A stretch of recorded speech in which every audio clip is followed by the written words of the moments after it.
یہ قرآن ایک بابرکت کتاب ہے جسے ہم نے آپ صلی اللہ علیہ وسلم پر نازل کیا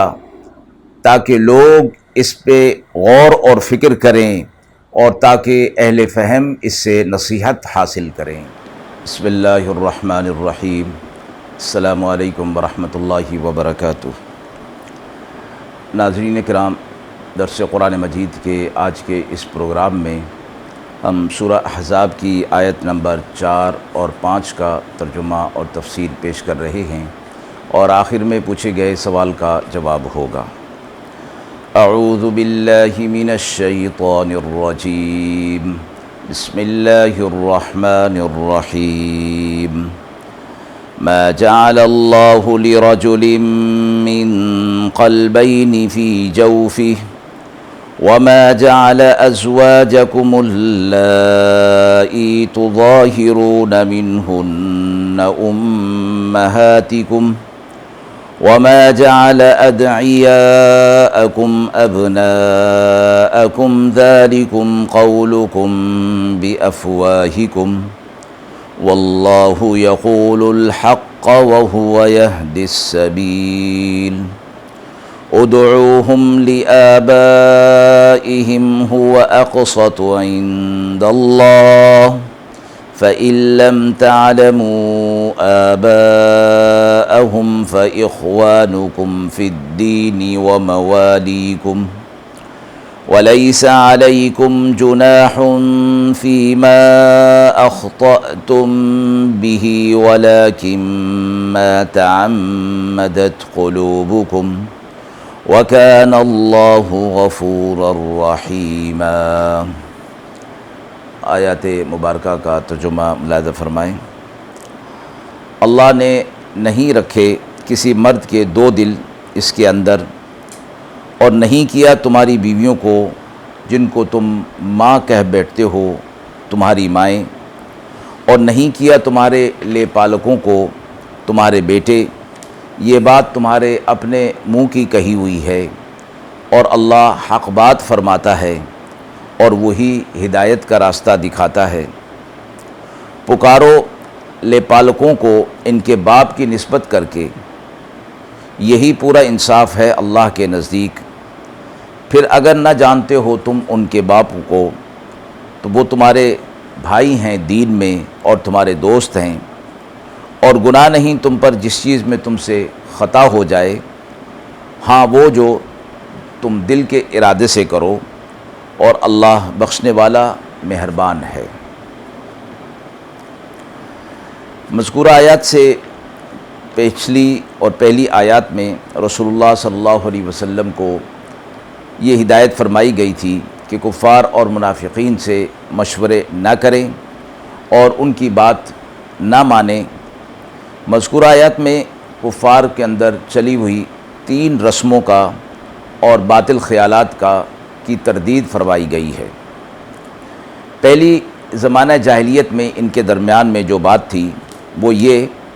کہ عرب کے لوگ ایسے شخص کو جو زیادہ ذہین ہو یہ کہا کرتے تھے کہ اس کے سینے میں 2 دل ہیں۔ دوسرا یہ کہ ان میں اپنی ازواج کے متعلق ایک رسم تھی کہ جس شخص نے اپنی بیوی کو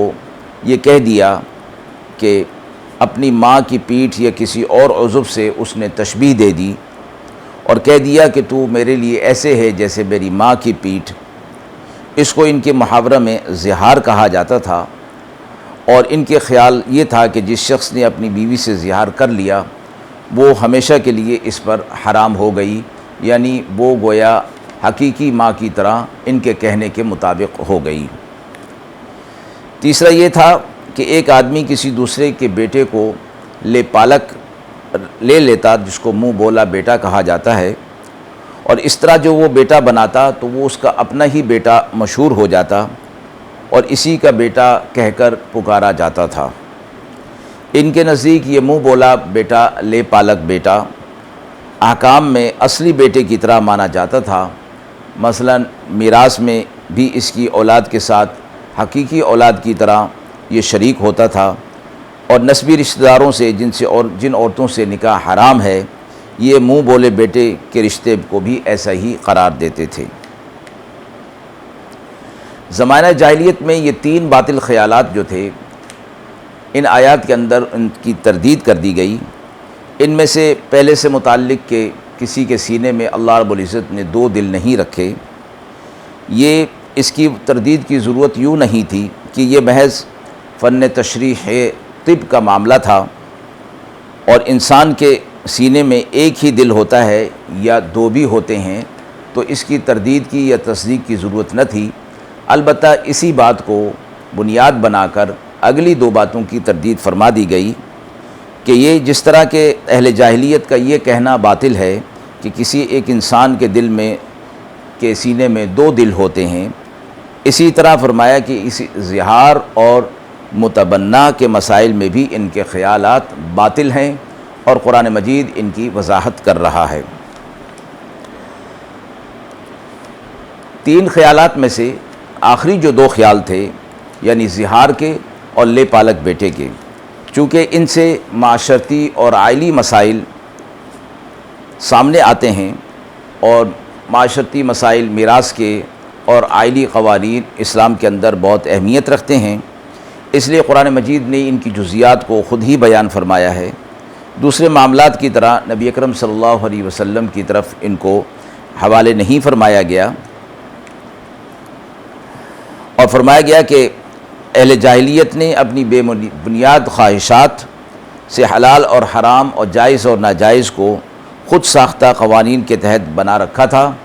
اس لیے دین اسلام جو کہ اس وقت نازل ہو رہا تھا، شریعت اسلامیہ، اس کا فرض تھا کہ وہ ان باطل رسومات اور خیالات کا رد کر کے حق بات کو واضح کر دے۔ اس لیے فرمایا کہ تمہارا یہ خیال غلط ہے کہ اگر کسی نے بیوی کو ماں کے برابر یا ماں کے مثل کہہ دیا تو وہ کہنے کے مطابق حقیقی ماں کی طرح ہو گئی اور اس پر حرام ہو گئی۔ فرمایا گیا ماں تو وہی ہے کہ جس سے تم پیدا ہوئے ہو، البتہ اس طرح کی بات کرنا چونکہ درست نہیں ہے، اس لیے اس کا ایک مستقل حکم دیا گیا، اور یہ سورہ مجادلہ میں اس کا طریقہ بتا دیا گیا کہ کفارہ ظہار کیا ہوگا، تو وہ ادا کرنے کے بعد بیوی اس کے لیے حلال ہو جاتی ہے۔ دوسرا مسئلہ لے پالک بیٹے کا تھا، اس کے متعلق فرمایا گیا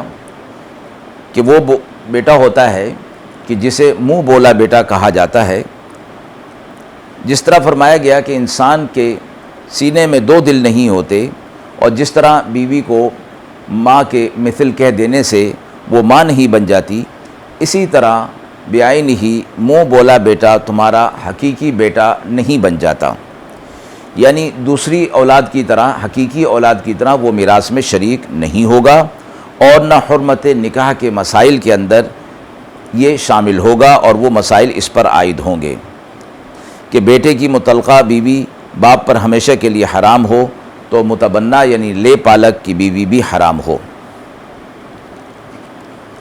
اس لیے فرمایا گیا چونکہ یہ معاملہ بہت اہم ہے، لے پالک بیٹے کو جب بھی پکارو تو اس کا ذکر اس کے اپنے حقیقی باپ کی نسبت سے کرو جس کا وہ بیٹا ہے، جس نے اس کو بیٹا بنایا ہے اور بیٹے کا خطاب اس کو دیا ہے۔ چونکہ بہت سے معاملات میں اس میں شبہ ہونے کا خطرہ ہے، اس لیے فرمایا گیا کہ اس کے حقیقی باپ کی طرف اس کی نسبت کی جائے، اور اگر حقیقی باپ کا نام معلوم نہ ہو تو پھر فرمایا کہ وہ دین میں تمہارے بھائی ہیں اور تمہارے دوست ہیں، اور اس معاملے میں جو خطا تم سے ہو گئی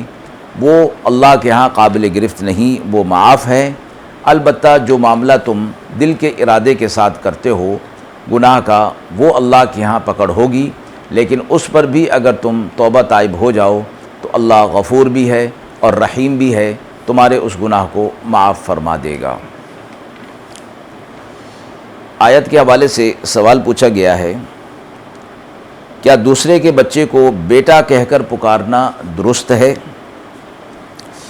اکثر لوگ ہمارے معاشرے میں دوسروں کے بچوں کو بیٹا کہہ کر پکارتے ہیں، جو کہ یہ صورت محض شفقت اور پیار کی وجہ سے ہوتی ہے، کسی کو متبنہ یعنی اپنا لے پالک بیٹا قرار دینے کی وجہ سے نہیں ہوتی۔ اگر یہ صورت نہ ہو تو پھر شفقت اور رحمت کی وجہ سے بیٹا کہہ دینا جائز ہے،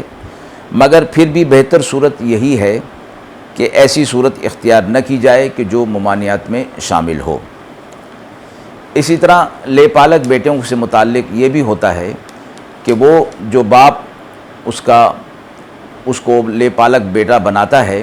اس کی ولدیت میں اپنا نام لکھوا دیتا ہے، یہاں تک کہ اس کے جو کاغذات ہوتے ہیں اس میں بھی اس حقیقی باپ کے بجائے وہ جو فرضی باپ ہوتا ہے، غیر حقیقی باپ ہوتا ہے، اس کا نام چل رہا ہوتا ہے۔ قرآن مجید کی اس آیت کی روح سے اس کی ممانعت فرما دی گئی کہ ان کے باپوں کو ان کے حقیقی باپ کے نام سے ان کی نسبت کی جائے، منسوب کیا جائے، اور اپنا نام ان کے ساتھ ولدیت کے اندر شامل نہ کیا جائے۔ جو اس طرح کیا جاتا ہے وہ سراسر غلط ہے، اور فرمایا گیا کہ یہ مسئلہ بہت اہم ہے کہ نکاح کے وقت یا کسی دوسرے مقام پر جہاں کہ شہادت اور گواہی کی بات آتی ہے، وہاں ولدیت وہ نہ لکھی گئی کہ جو حقیقی ہو، تو وہ پھر شہادت بھی قابل قبول نہیں ہوگی۔ اسی طرح نکاح کے معاملات کے اندر بھی بہت سارا شبہ پیدا ہو جاتا ہے۔ وآخر دعوانا ان الحمد للہ رب العالمین۔